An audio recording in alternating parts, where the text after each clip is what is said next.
Assalamualaikum warahmatullahi wabarakatuh.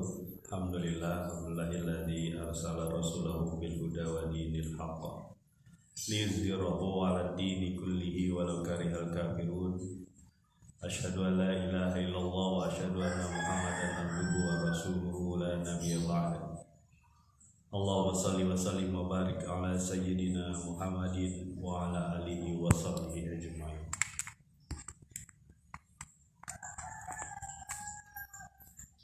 Ayyuhan nas ittaqullaha haqqa tuqatih wa la tamutunna illa wa antum muslimun. Shadaqallahu wa shadaqa rasul karim. Alhamdulillahi rabbil alamin. Kaum muslimin rahimakumullah. Alhamdulillah. Mari kita lanjutkan lagi. Kemarin kita sudah masuk pada masih surat Al-Ankabut, salah satu ujian-ujian lain dalam kehidupan. Ketika dia memegang teguh satu keimanan, mereka akan berhadapan dengan orang-orang yang ragu terhadap keimanan itu. Di antaranya kalau di zaman Rasulullah dan nantinya hingga hari kiamat, ada orang-orang yang ragu terhadap keimanan, terhadap Allah, terhadap Rasul, terhadap Al-Quran, terhadap kiamat, terhadap surga dan neraka, pahala dan dosa, yaitu orang-orang yang tidak mau mengenal Allah Subhanahu wa Ta'ala. Selamat datang Mas Pras. Tetap semangat beramal dan beribadah di bulan Ramadan ya, dan bulan-bulan selanjutnya insyaallah. Kemarin kita sudah sampaikan bagaimana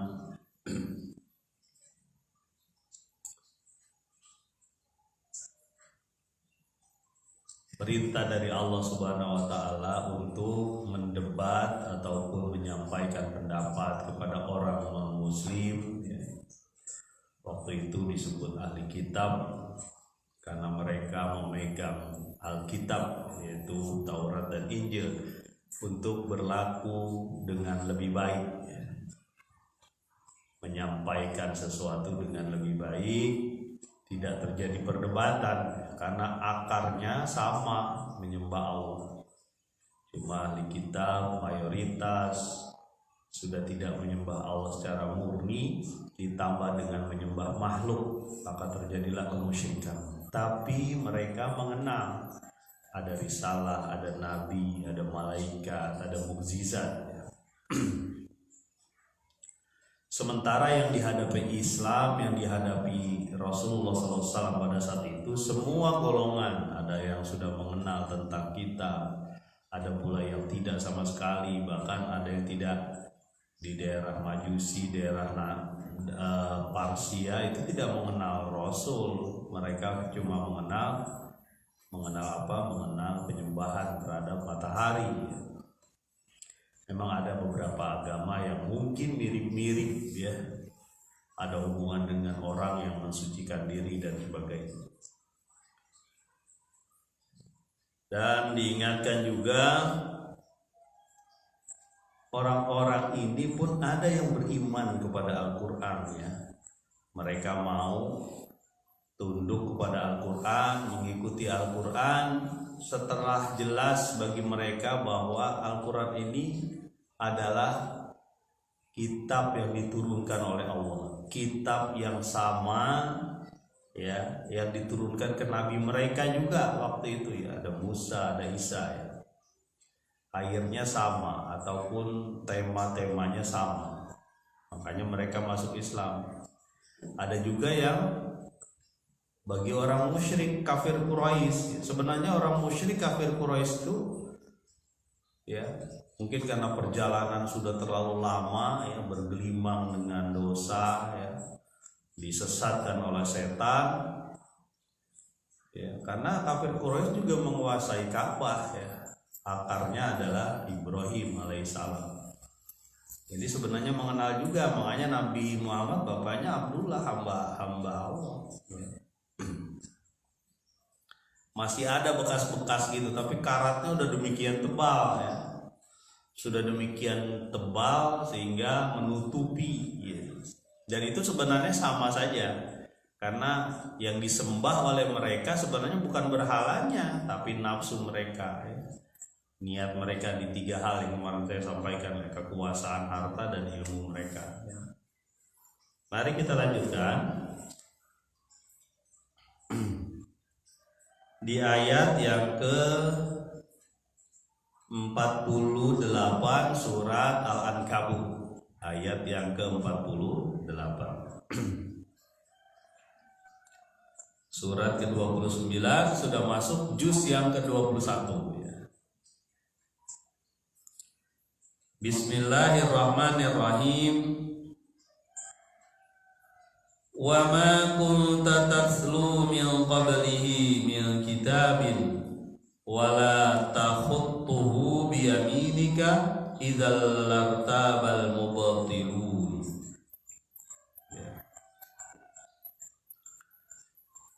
Dan tidaklah kamu ya Muhammad, engkau ya Muhammad, membaca kitab-kitab sebelumnya, dan tidak pula menulis dengan tangan kananmu. Kalau itu terjadi, pasti mereka akan meragukan, menganggap ini batil, kebohongan. Nah, ini dijelaskan oleh Allah Subhanahu wa taala menusuk pada orang-orang yang ragu terhadap Muhammad dan Al-Qur'an. Langsung menuju inti persoalan mereka. Di antaranya adalah keraguan bahwa ini ditulis oleh Muhammad. Ya. Jangan-jangan ini Quran, ini wahyu ditulis oleh Muhammad, ditulis oleh manusia. Padahal Muhammad SAW sejak anggaplah usia berapa? 40 tahun dikenal sebagai orang yang buta huruf. Tidak kenal baca dan tulis. Ya. Mereka sudah bergaul lama dengan Rasul. Kita ingat kenapa dia disebut Al-Amin ya, yang terpercaya. Ada juga waktu kisah memindahkan Hajar Aswad ya, terjadi banjir besar waktu itu. Kemudian diperbaiki Ka'bah ya. Untuk memindahkan Hajar Aswad berebut suku itu, karena itu batu keramat lah kalau bahasa kita. Ya, sejak zaman Nabi Ibrahim, maka yang memindahkannya juga harus yang hebat. Akhirnya dibuat keputusan siapa yang pertama kali masuk Masjidil Haram besok pagi itulah yang memindahkan. Yang datang pertama kali Muhammad SAW. Dan strateginya adalah membawa kain besar, lalu suku-suku itu kepala sukunya disuruh memegang kainnya. Sementara Nabi SAW menaruhnya ke kain itu, membawanya bersama-sama. Lalu diletakkan di Ka'bah yang baru karena diperbaiki oleh Nabi. Ya, makanya disebut Al-Amin ya. Dan memang terpercaya dari dulu. Nah, orang terpercaya ini tidak bisa baca dan nulis. Makanya disebutkan oleh Allah, wa ma kunta tatslu min qablihi min kitab wa la takhutuhu bi yaminik. Kamu itu nggak pernah baca kitab-kitab yang dulu, jadi nggak mungkin dikarang oleh Muhammad. Gitu. Yang kedua, kamu juga nggak menulis dengan tangan kananmu, karena kamu nggak bisa nulis.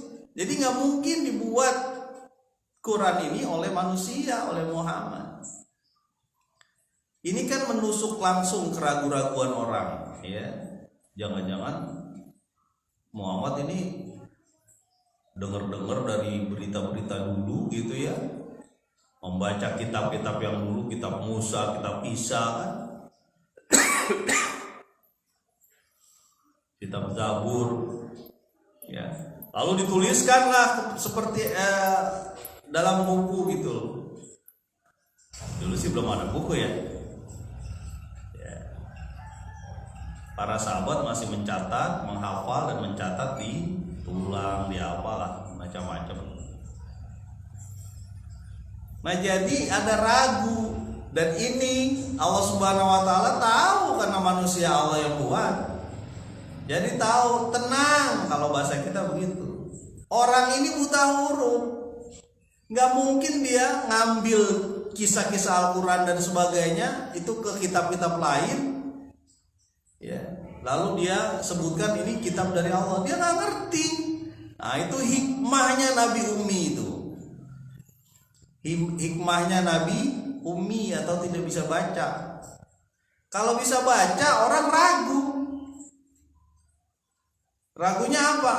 Itu karangan-karangan dulu dicampur aduk lah sama Muhammad, di situ dimasukin, disebut aja Quran. Begitupun kalau bisa nulis, ya baca hubungannya dengan nulis ya.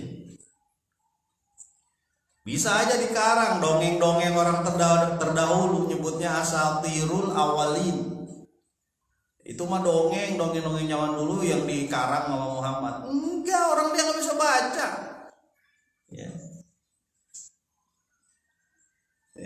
Ini adalah contoh orang-orang yang meragukan Al-Quran. Ada gak itu sampai sekarang? Ada. Bahkan orang mukmin, orang muslim pun ada beberapa, nggak semua, yang meragukan Al-Quran. Contohnya apa? Kemarin praktis ya, misalnya, emang di Al-Quran ada ayat ya yang nyuruh kita untuk pakai jilbab misalnya, yang nyuruh kita meninggalkan riba, emang ada? Gitu. Ada yang ragu gitu, ya. Bahkan yang ragu ini orang-orang intelektual, orang-orang yang itu mah budaya Arab, itu bukan budaya Indonesia, bukan budaya Nusantara. Ada yang begitu. Mirip aja itu dengan keraguan-raguan orang lain terhadap Al-Quran. Sama tuh. Padahal nih, kalau benar-benar misal Nabi Muhammad SAW bisa membaca dan menulis, tidak mungkin menulis seperti Al-Quran. Beda, nggak bisa. Tidak bisa dibuat oleh manusia ini. Sejenius apapun, ini sudah miliaran orang dari Nabi Muhammad sampai sekarang itu nggak pernah ada yang bisa membuat Al-Quran. Miliaran orang. Sekarang aja udah berapa ya? 5 miliar mungkin. Sampai sekarang itu tidak bisa Al-Quran itu dipalsukan. Sampai hari ini. Ya. Makanya ditantang oleh Allah itu, coba buatlah satu ayat tanpa Allah Subhanahu wa taala. Bisa nggak? Nggak bisa. Karena berbeda, ini wahyu dari Allah. Dan dia tahu betul setiap kata-katanya, huruf demi huruf itu mempunyai pengaruh terhadap jiwa manusia. Ya. Yang normal, jiwa manusia yang timbangannya jelas, bukan jiwa manusia yang rusak. Jiwa manusia yang rusak dengan nafsu, ya. Jiwa manusia yang rusak dengan harta, jiwa yang rusak dengan kekuasaan, itu nggak bisa menerima. Ya. Wasyawirhum fil amr, bermusyawarahlah engkau terhadap urusan. Enggak dong, saya ini penguasa kampung ini, nggak ada urusan musyawarah. Saya bilang A ya A. Enggak, Nabi aja musyawarah. Ya. Menyampaikan sesuatu itu, ngobrol sama sahabatnya, ini gimana? Kita pergi keluar apa tetap bertahan di kota ini? Ini gimana? Kita bertahan di sini di bukit apa di tempat lain? Ya. Wahai Nabi, kalau lagi perang tuh haus, ayo kita kuasai sumur Badar. Gitu. Benar. Ketika Nabi menguasai sumur Badar, ya waktu perang Badar ya, orang pada datang ke situ, ya enak dipanahin segala. Sumur-sumur yang lain ditutupin, tinggal satu. Ya. Itu hasil musyawarah. Makanya sebelumnya sahabat bilang, wahai Nabi, tempat kita mau bertempur ini ditentukan Allah atau pendapat Nabi, pendapat engkau? Ini pendapatku saja karena mungkin di sini lebih strategis. Oh, kalau menurut kami gitu. Jadi musyawarah. Bagi orang yang maruh kekuasaan nggak perlu musyawarah. Ya saya begini ya begini. Ya itulah contoh Firaun. Bunuh semua, bunuh. Ya, padahal udah diperingatin loh Firaun itu. Udah dikirim katak, darah, topan, dikirim sampai minta sama Musa alaihissalam. Wahai Musa, kalau engkau bisa menghilangkan ini, rijzam itu artinya kesedihan, kesulitan ini, kami akan beriman padamu. Aku bebaskan Bani Israel, bawalah sama kamu, kami beriman padamu. Ya, jadi Firaun itu diberi kesempatan loh, bukan tidak diberi kesempatan. Diingatkan dengan berbagai ujian. Nah masalahnya kita ini, saya dan Anda, saya dan teman-teman, itu suka lupa kalau diingatin ujian itu. Sama seperti orang-orang yang lagi naik kapal. Ketika naik kapal laut ya, suasananya santai, tenang, wah enak bener, makan di pinggir geladak kapal ataupun di ini untuk memandang laut. Tiba-tiba badai, cuaca berubah. Ketika cuaca berubah, terjadilah badai sampai hujan, gelap, suasana yang tadinya terang itu bisa gelap di laut. Kemudian gelombang seperti gunung ibaratnya. Apa yang mereka lakukan? Seluruh penumpang itu mungkin bilang, ya Allah, aku bersaksi Engkau itu Tuhan yang benar. Tolonglah kami, tidak ada yang bisa menolong kecuali Engkau. Semuanya ikhlas. Kalau udah mau mati baru ikhlas tuh kira-kira gitu. Kita mah jangan begitu ya. Memurnikan tauhid dia ketika udah setelah selesai, kalau ini badai ini hilang, pasti aku akan beribadah kepada Engkau. Aku akan jadikan Engkau benar-benar Tuhan, bukan cuma semboyan. Ya kan banyak ya orang-orang itu, Allah itu semboyan aja karena dia apa? Karena dia muslim. Tapi ketika disuruh untuk pakai caranya Allah untuk berkehidupan, dia nggak mau. Ya, ada aja alasan tuh sama orang yang ragu terhadap Al-Quran. Ya. Kembali lagi ke ayat ini, nggak usah ragu. Muhammad itu nggak bisa baca tulis, ini pasti dari Allah. Kamu sudah tahu Muhammad itu 40 tahun. Dia nggak ngaji kemana-mana, dia nggak belajar ilmu kemana-mana, enggak. Datang Jibril itu ke dia. Dan apa saja yang dituliskan dalam Al-Quran, disampaikan dalam Al-Quran itu sesuai dengan fitrah manusia. Al-Quran menyuruh memuliakan pasangan karena antum libasul lahun wa antunna libasul lakum. Apa? Pasangan kita, istri kita itu pakaian di kita, kita juga pakaian bagi mereka. Maka muliakanlah pakaianmu. Ya. Sesuai dengan fitrah manusia. Tidak boleh zina. Ya. Kalau zina itu nggak jelas nanti keturunan nanti gimana. Kamu juga tidak menghargai kalau ibu kamu dizinai gimana. Kalau bibi kamu dizinai gimana. Kalau kakak perempuanmu dizinai gimana. Kalau adik perempuanmu dizinai gimana? Kalau anakmu dizinai gimana? Makanya hukuman untuk zina itu keras. 100 kali dicambuk kalau dia bujangan atau gadis. Pak gimana Pak? Saya dulu ya tahu lah Pak, zaman dulu tuh gimana. Ini juga anak pertama saya. Dari hasil yang gak bener dulu gimana, tobat udah gak bisa ngomong kita. Makanya jaga betul nih pergaulan anak dan baik anak laki dan perempuan ya. Jaga betul ya.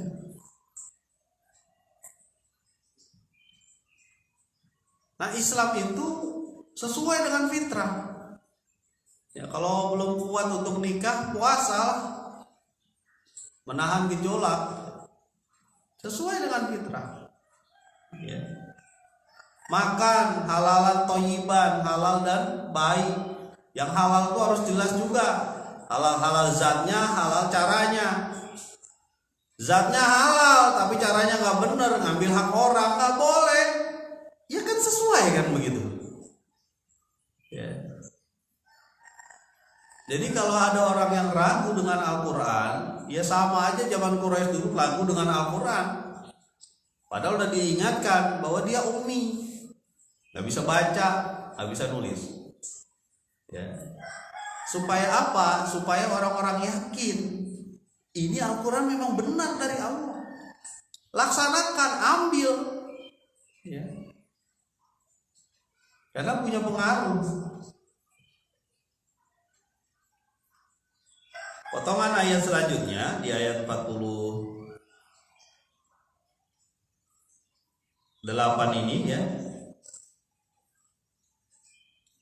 Idzal lartabal mubtilun, kalau itu kamu lakukan ya Muhammad, membaca, menulis sebelumnya ya, sebelum jadi rasul, mencari ilmu dan sebagainya gitu ya, mencari di tempat lain, membaca kitab-kitab lalu, pasti mereka ragu dan menganggap ini batil, menganggap ini bohong. Bohong, ini mah karangannya Muhammad. Tuh. Menganggap batil, ini bohong. Tapi saya sampaikan tadi ya, walaupun Muhammad SAW itu bisa menulis dan membaca, nggak mungkin bisa buat Al-Quran, tak mungkin. Ini sudah dipastikan hingga sekarang tantangan itu pasti dari Allah. Coba kita lihat bagaimana Allah menghindarkan manusia dari kemudorotan. Peristiwa pelarangan khamar, minuman keras, miras. Ya. Miras itu haram, gak boleh diminum oleh makhluk, oleh manusia gak boleh. Kalau hewan boleh gak Pak? Ya urusan dia lah.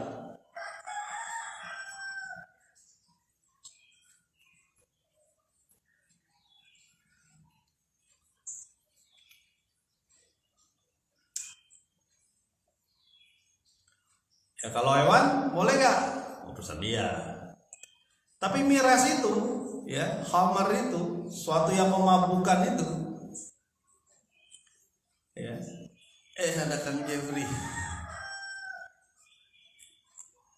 Semoga Allah berikan keberkahan rizki ya Kang Jeffrey, mendapatkan rizki yang halal dan berkah. Ya. Memang sulit lah untuk berlepas diri dari yang selama ini kita lakukan ya. Karena kita sudah menganggap itu biasa. Saya dapat penghasilan kok saya bekerja, tapi kita lihat pekerjaan kita seperti apa. Seperti yang sempat saya sampaikan, ada orang yang keluar pekerjaan karena iman, ya. Dan dia insya Allah berkah. Kembali lagi pada pelarangan khamar nih. Bagaimana Allah begitu tahu terhadap hati manusia, kecenderungan manusia. Khamar itu di Madinah waktu itu. Pelarangannya kan di Madinah ya. Belum di Mekah itu. Ya. Itu sampai 3 tahap. Ada proses. Ya. Seperti kita mau mandi besar, ada proses. Proses yang awalnya adalah apa? Membasuh kemaluan, kemudian berwudu, sehingga dari sisi kesehatan jadi suhu kita disesuaikan nih dengan keadaan dinginnya air. Ada prosesnya, baru kita mandi. Ya. Kan tangan dibasuh, kepala dibasuh kan gitu. Begitupun dalam pelarangan khamar, Allah tahu betul. Karena khamar di Madinah pada saat itu, mungkin sekelilingnya Arab sekitarnya, bahkan orang-orang lain itu seperti minum teh. Sudah jadi biasa. Sudah terbiasa dia terhadap khamar. Apa yang diperintahkan oleh Allah? Ya. Khamar itu ada manfaatnya, ada mudorotnya, tapi mudorotnya lebih besar dari manfaatnya. Nomor 1 pelarangannya. Persiapan nih. Ada manfaatnya mungkin untuk sedikit menghangatkan badan, tapi di Arab itu kan panas. Sama di mana-mana itu, walaupun alasan di tempat dingin menghangatkan badan bisa tidak dengan khamar, pakai jahe aja. Jahe itu salah satu tanaman yang disebutkan dalam Al-Quran dan menjadi tanaman surga. Apa itu? Zanzabila. Kalau bahasa barat dirubah jadi zinger. Zinger berasei. Itu bahasa Latinnya. Itu zanzabila. Zanzabila itu jahe. Ya. Itu bisa menghangatkan badan. Kalau kita lagi kedinginan dan sebagainya, iris saja jahe itu, rebus, masuk, keluar keringat semua. Jadi itu cuma alasan yang dibuat-buat. Karena memang sejatinya khamar itu membuat akal hilang. Makanya Allah nggak mau manusia akalnya hilang. Apa aja bisa dia lakukan ke orang gila, ya kan? Dia bunuh orang lagi gila, gimana? Ya. Tapi jangan kayak itu ya, menyerang ulama, menyerang ustadz, katanya gila masuk ke masjid, tahu betul mana ulama mana ustadz. Itu kan kebohongan yang dibuat. Alhamdulillah tuh yang begitu deh ya. Yang pertama begitu, diingatkan ada manfaatnya tapi buruknya lebih banyak. Kaum muslimin pada saat itu sudah kepikir bahwa ini banyak buruknya kalau minum khamar. Bergerak lebih lanjut. Ya, ternyata dengan takdir Allah ada kaum muslimin yang salah ketika menyebutkan ayatnya waktu sholat. Ya, surat Al-Kafirun ya. Aku menyembah apa yang kamu sembah, salah berarti kan. Bahaya lagi sholat itu begitu coba. Makanya di level kedua, tahap kedua, khamar itu dilarang ketika janganlah engkau meminum khamar ketika mendekati sholat atau waktu sholat. Karena nggak bisa mengerti bacaan kita. Nah ini pentingnya kita mengerti bacaan waktu sholat. Ya, pentingnya kita membaca Al-Quran, kalau perlu memahaminya, termasuk bacaan-bacaan sholat. Ya, jangan cuma di mulut, di lidah doang. Tapi kita nggak tahu inna sholati wa nusuki wa mahyaya apalah, yang penting saya diajarin begitu, nggak tahu lah. Kalau tahu kita lebih meresap. Ya, Robbik firli, ya Allah ampunilah aku, beri rahmat kepadaku, berilah rizki kepadaku. Ya. Iyyaka na'budu wa iyyaka nasta'in. Hanya kepada Engkaulah kami menyembah, dan cuma hanya kepada Engkau kami mohon pertolongan, enggak pada yang lain. Nah gitu, jadi ngerti. Nah yang kedua ini, jangan dekati sholat. Jangan sholat ketika mabok. Gitu ya. Mabok baik si maneh. Aduh. Yang kedua. Yang ketiga baru turun. Ini yang kedua ini orang sudah kepikir, waktu-waktunya udah jelas tuh. Kalau udah menjelang zuhur atau jangan mabok nggak boleh nih. Nah, terus lagi di ini hilang lagi tuh waktunya. Jadi ada beberapa, anggaplah 1 jam sesaat dan sebelum subuh, nah, dia nggak mabok. Terus 1 jam sesaat dan sesudah zuhur dia nggak mabok. Berapa tuh? Ada 5 jam dia nggak mabok berarti. Ada waktu-waktunya. Udah mulai terbiasa nih. Terbiasa menahan diri. Sampai akhirnya ada perintah untuk meninggalkan khamar ini. Najis. Jangan kau dekati selama-lamanya. Ya. Apa yang dilakukan orang ini? Orang yang sudah mendapatkan tarbiyah namanya ya, tarbiyah, pendidikan dari Allah langsung ya. Dibuang itu gentong khamar itu. Dibuang. Khamar itu dibuang sampai basah itu rumah-rumah di Madinah pada saat itu, dibuang. Intah ya Allah, aku berhenti, kami berhenti ya Allah. Tuh gitu. Jadi Allah tuh tahu, hati manusia itu tahu. Nah sekarang Pak gimana Pak? Kalau saya sekarang melakukan perbuatan haram nih Pak, ya, entah maksiat, entah mengambil hak orang, entah mendapat rezeki dengan cara yang haram, gimana Pak? Ya bertahap. Dari sisi waktu lah, kalau selama ini 12 jam dia bekerja untuk hal yang haram, dikurangi jadi 10 jam. Yang 2 jam cari pekerjaan yang halal gitu sambilan. Lalu di bulan kedua jadi cuma 9 jam atau 8 jam. Yang lainnya cari pekerjaan yang halal. Terus jangan ini ya, itu udah makna taubat kan gitu ya. Semakin mengurangi kemaksiatan waktunya. Ya. Kemudian di bulan kelima atau bulan keenam pekerjaan yang ini sudah semakin besar, sementara pekerjaan yang haram tinggal 4 jam lagi misalnya. Sementara di sisa waktunya dia udah pekerjaan halal. Nah mungkin tahun sesudahnya semuanya pekerjaan halal. Atau kalau berani babat aja pekerjaan haramnya, udah bismillah cari pekerjaan halal. Insya Allah di sini mah ada gak sih yang melakukan pekerjaan haram? Ada, ya.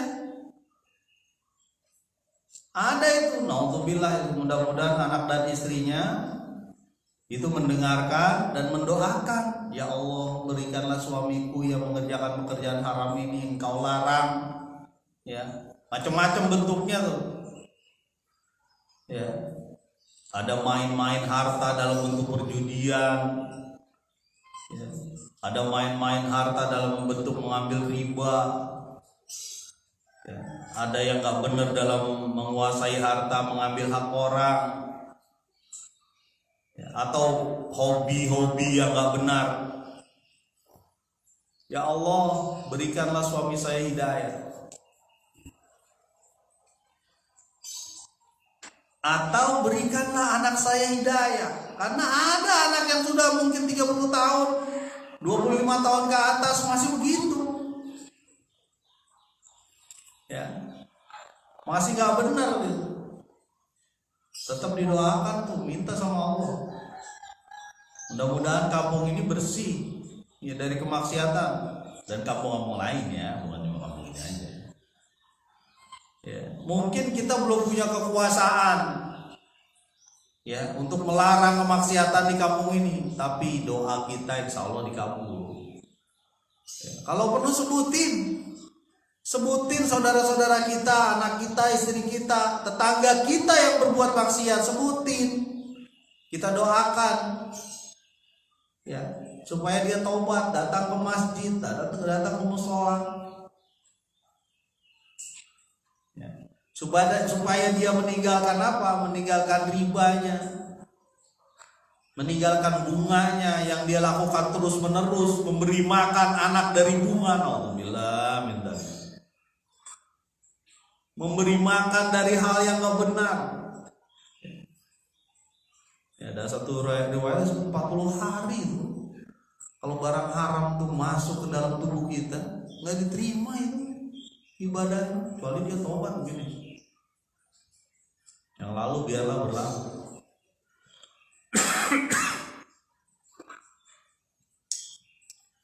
Jamaah Kampung Takwa Hasan rahimahullah dan siapapun teman-teman yang mendengar, melihat siaran ini dimanapun Anda berada. Ayat selanjutnya di ayat ke-49.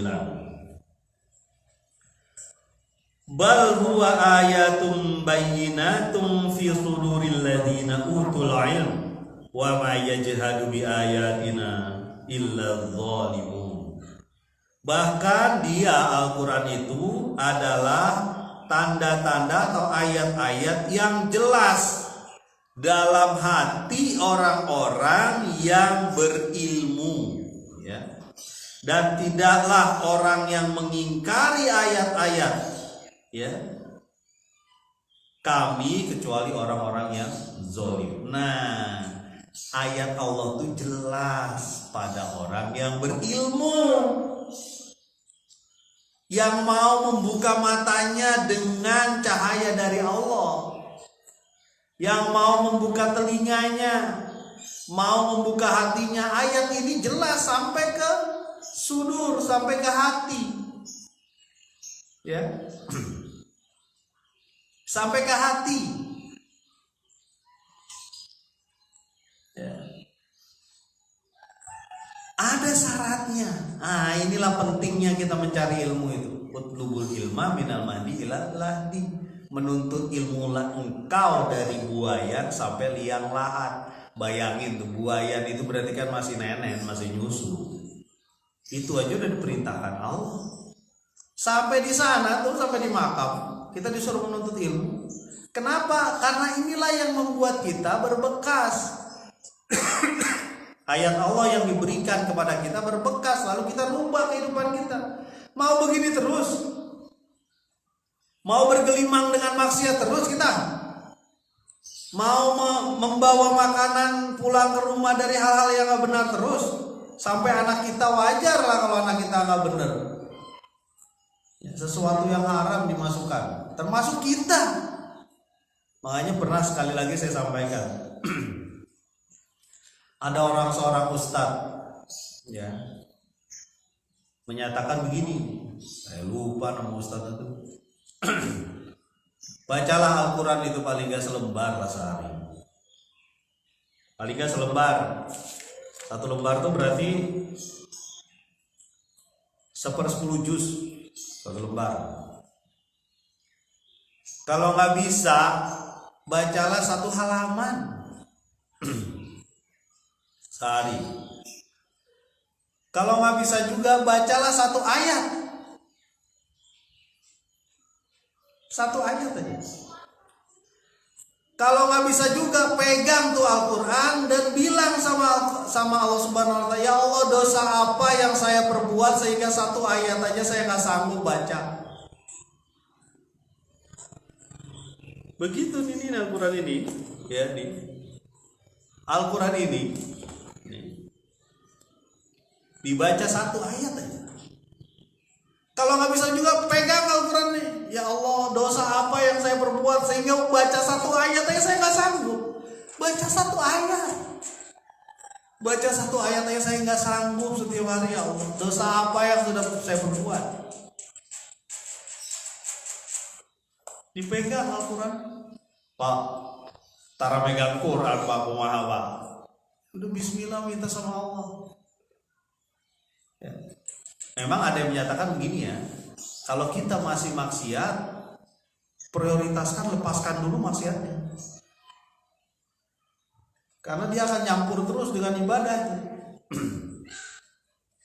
Kalau kita biasa judi lepasin, ya, bismillah, ya Allah saya pengen benar, ya, kan macam-macam jenis judi ya, sekarang tuh macam-macam lah, handphone aja bisa buat judi.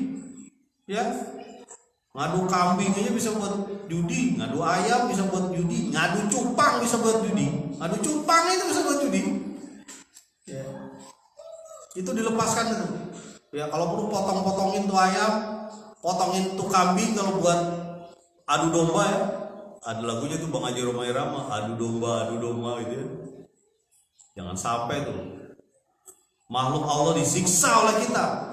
Wajar kalau Allah nyiksa kita. Ya, makhluk Allah itu kita siksa, wajar kalau Allah itu nyiksa kita. Apa kata Nabi SAW? Allah melaknat tuh orang yang mengikat kucing, mengikat hewan, nggak bisa diajak makan ke sana ke sini, tidak diberi makan, tidak dilepaskan. Ya, jadi sama hewan itu kita berlaku baik. Kalau perlu kita untuk dipotong, potonglah fa'asinu zabhah. Perbuatlah, potonglah dengan cara yang lebih baik, yang bagus. Ya. Ya. Ngobrol-ngobrol tuh sama siapa? Penjaga itu ya, biar tahu gimana cara memotong yang baik, yang halal. Ya. Jadi ketika taubat itu, lepaskan itu. Potong ayamnya kalau misalnya dia biasa mainnya nggak benar di ayam misalnya ya, potong cupang. Cupang nggak bisa dipotong, lepasin aja ke sungai ya. Apalagi buat cupang aduan. Cupang itu ikan lage ya, ikan yang bisa buat berantem. Burung pun begitu, burung ada judinya juga tuh burung. Bayar sekian 100.000 sekali ikut kontes ya, dari misalnya puluhan orang udah jutaan. Yang menang dapat 5 juta, yang lain gigit jari. Judi tuh ya, yang lain gigit jari tuh, judi tuh. Oh ini kan buat administrasi gini. Enggak, itu judi, enggak ada lain. Sama itu kayak pertandingan bola ya. Coba lihat pertandingan bola, judi kayak tuh. Ketika ada uang yang dibayarkan, hati-hati ya, bisa jadi itu judi. Pak, ini kan sudah biasa Pak, kita kan udah begini-begini itu udah dari dulu. Iya, karena kita tidak berusaha mencari ilmunya. Kita menganggap sesuatu ini biasa-biasa saja. Padahal setiap uang yang dikeluarkan akan Allah tanya. Serupiah pun akan Allah tanya, buat apa? Ya. Umar bin Khattab itu pakai tongkat, ngegebrak meja, ngegebrak toko, sembari mengatakan, pedagang, kalau kamu nggak ngerti mana riba, mana jual beli, jangan dagang. Digebrak sama Umar bin Khattab itu. Karena uang yang beredar itu akan jadi permasalahan di dunia dan akhirat. Makanya ketika ada satu hadis Nabi kalau nggak salah yang menyatakan ya, seburuk-buruk tempat itu salah satunya pasar. Di situ banyak penipuan. Makanya kita a'udzu bikalimatillahi tammati min syarri ma khalaq. Ketika masuk pasar begitulah doanya. Kita berlindung kepada Allah terhadap apa yang diciptakan Allah Subhanahu wa taala. Karena pasarmu sumber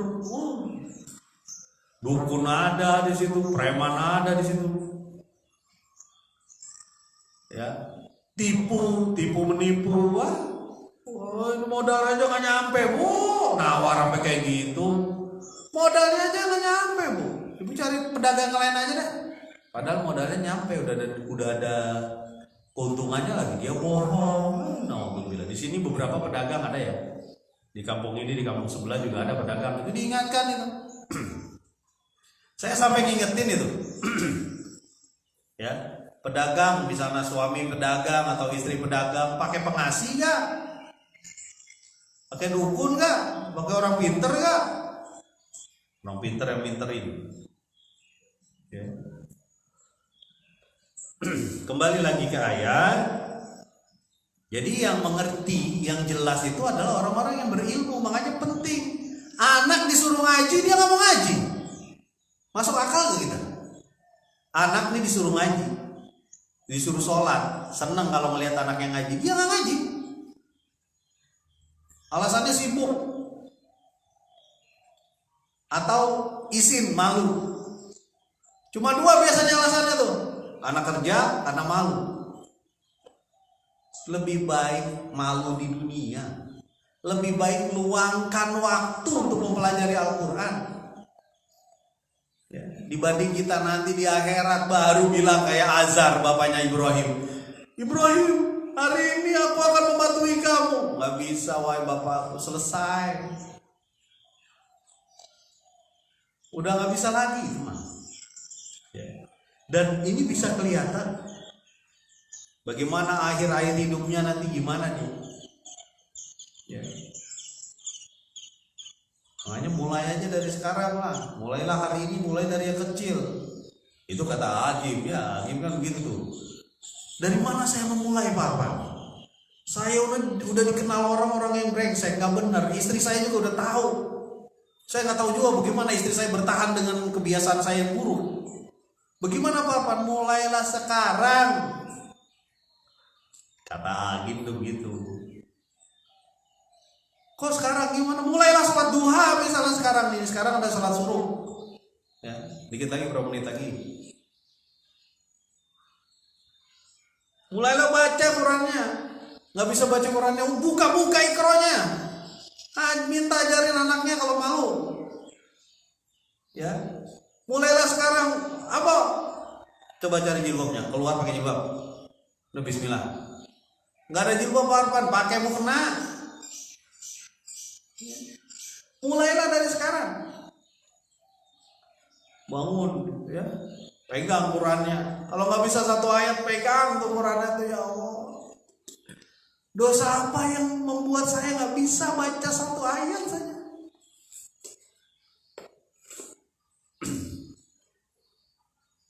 Mulailah dari yang kecil. Ini kata Agim ya. Saya ingatkan ini, alhamdulillah kita masih diberi ulama yang mengawal kita ya. Mulailah dari yang kecil. Ya. Apa yang kecil itu yang kita mulai sholat ya, sedikit-sedikit dulu. Nanti suatu saat saya akan datang ke masjid ya, dicepetin aja saatnya, jangan pakai suatu saat terus. Ya. Saya ngomong kayak gini ya, ini mungkin nanti diputar ya rekaman kita. Ngomong kayak gini, kebetulan kampung ini tidak semua kepala keluarganya datang ke masjid. Kalau semua kepala keluarganya datang ke masjid, beda omongannya. Mungkin ada peningkatan nih, gitu. Ya. Jadi memang yang namanya menyeru kepada Allah, lihat kondisi kampungnya, lihat kondisi siapa yang dia seru. Ketika yang dia seru mayoritas orang yang belum bisa baca Quran misalnya, ya, misalnya nih ya, mayoritas belum bisa baca Quran di kampung tersebut. Seruan utama salah satunya diantaranya mengajak orang baca Quran, mengajak orang bisa baca, mengajak anak, istri, tetangga dan sebagainya untuk mendekati Quran. Kalau yang berbeda lagi, seruannya beda lagi. Ya, orang ini sudah mulai datang ke musola, ke masjid dan sebagainya. Selain baca Quran, kita cari lagi maknanya gimana, kemudian aktualisasinya ataupun amalnya. Ayo kita cari orang jompo yang udah gak bisa apa-apa, kita bisa santuni, banyak. Beda-beda gitu. Ya. Dakwah Nabi juga kepada orang-orang berbeda-beda. Kepada raja-raja dia kirim surat khusus pakai utusan. Raja-raja dikirimin surat tuh. Ya. Bukan dikirimin hadiah, bukan. Nanti kayak Ratu Bilqis ngirim hadiah ke Sulaiman. Aku itu dapat udah yang luar biasa dari Allah. Apa dia ini? Udah kamu tunduk datang. Ya, berserah diri kepada Allah. Makanya Balkis tunduk. Ratu Balkis. Wa ma yajhadu bi ayatina illa zalimun, ayat 49. Dan tidaklah yang menolak secara keras, baik keras atau lembut, ayat-ayat kami kecuali orang-orang yang zalim. Hanya orang zalim yang tidak mau memakai Al-Quran. Kenapa? Zalim itu timbangan rusak. Dia nggak ngerti mana yang baik, mana yang buruk. Akalnya tertutup oleh nafsunya. Kalau sebelumnya adalah kafirun yang menutupi. Zalim begitu pun. Karena dia nggak ngerti timbangan. Ada barang halal diambil yang haram. Mungkin dia ngerti tapi nafsunya menahan dia. Udah ambil aja, embat aja, dosa itu kan gak kelihatan. Ya, dosa tuh gak kelihatan, santai aja. Biar tuh ulama-ulama atau ustaz-ustaz ceramah ngoceh begitu, urusan dia. Yang penting saya mah menikmati kehidupan saya. Ya, Mas kelapa muda parut-parutin, sudah tua tinggal ampasnya. Masih muda puas-puasin, sudah tua tinggal matinya. Emang mati cuma tua doang. Ya. Orang kaya mati, orang miskin mati, raja-raja, rakyat biasa, petani, pedagang, semuanya mati. Firaun aja mati. Jadi tidak bisa dipahami ini ayat-ayat Allah ini kecuali karena mereka zalim, itu gak bisa dipahami. Menempati sesuatu yang salah itu zalim. Yang tidak sesuai dengan caranya Allah itu zalim. Ya. Cinta pada hewan bagus gak? Bagus. Tapi jangan zalim. Ya. Atau berlebihan, salah juga. Kucing misalnya ya, kucing melulu nih contohnya. Ada yang lain lah, ada orang yang melihara ular. Makannya aja bisa membuat orang makan sekampung ibaratnya. Dikasih ayam, dikasih ini, sehari berapa kilo Pak? Mungkin ada 10 kilo. 10 kilo kali 40.000 sekarang ayam 40.000. Pak Arfan tahu aja, kemarin baru nanya tuh di pedagang, berapa Bang? 40.000, mantap. 40.000 rupiah ya. Berarti sehari 400.000 Bang. Iya. Ngasih makan ular, lepasin, ular lah ngapain sih dikasih? Kan kadang-kadang begitu manusia tuh, koleksinya aneh-aneh. Dulu batu cincin sama segede-gede. Kalau perlu sembari nunjuk, sembari begini. Ada apa sih? Ada krek gitu. Koleksi-koleksi yang kadang-kadang kita nggak masuk akal. Ya. Mendingan buat sedekah, buat orang-orang yang perlu. Harta sih uang mau saya, harta api, harta kain Pak, ngapain? Ya susah juga lah ya. Mudah-mudahan kita doakanlah semuanya bisa terus menuju Allah. Tetap yakin terhadap Al-Quran. Al-Quran ini diturunkan kepada Nabi yang ummi, nggak bisa bacanya, bukan dia yang ngarang itu. Ya. Bukan, ini dari Allah. Yakin kita Al-Quran ini. Yakin Pak? Yakin. Ayo bismillah.